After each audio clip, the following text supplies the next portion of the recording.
పావన నవజీవన బృందావన నిర్మాతలు అని చెప్పేసి శ్రీశ్రీ అంటాడు. అట్లా ఇప్పటిదాకా జరిగిన చరిత్ర ఒకవైపు అయితే ఇప్పటి నుంచి జరుగుతున్న చరిత్ర మరొకటి. అది ముందు యుగపు దూతలు కుర్రవాళ్ళు యూత్ కదిలిర్రు, నీ ఢిల్లీ గద్దె దించేదాకా వదలరని చెప్పేసి ఈ సందర్భంగా ఈ ఉద్యమం, విద్యార్థి ఉద్యమం, నీటి ఉద్యమం ఢిల్లీలో నరేంద్ర మోడీని పాతి పెట్టేదాకా కూడా ఈ ఉద్యమం ఆగేలాగా ఉండదని చెప్పేసి ఈ సందర్భంగా అర్థమైతా ఉంది. దీంట్లో ఒక ఆసక్తికరమైన ఒక అంశం ఏంటంటే ఇప్పటిదాకా కొంత లెఫ్ట్ జెండాను పట్టుకోవడానికో లేకపోతే లాల్ నీల్ జెండా పట్టుకోవడానికో ఇబ్బంది అవుతున్న పరిస్థితి.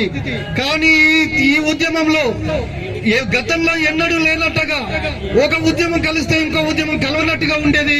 కానీ మొట్టమొదటిసారి ఒక వైపున భగత్ సింగ్ జెండాలు ఎత్తుకుంటూ మరొక వైపున అంబేద్కర్ జెండా, అంబేద్కర్ ఫోటోలు పట్టుకుంటూ ఉద్యమం నడుస్తుంది.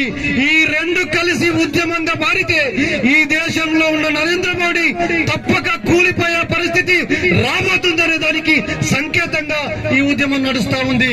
దీంట్లో పాల్గొంటున్న అనేక మంది యూత్ కి, ముఖ్యంగా విద్యార్థి సంఘాలు, ఎస్ఎఫ్ఐ, ఇతర సంఘాలందరికీ కూడా అభినందనలు తెలియజేస్తూ ఈ అవకాశం ఇచ్చిన ధన్యవాదాలు. Thank you.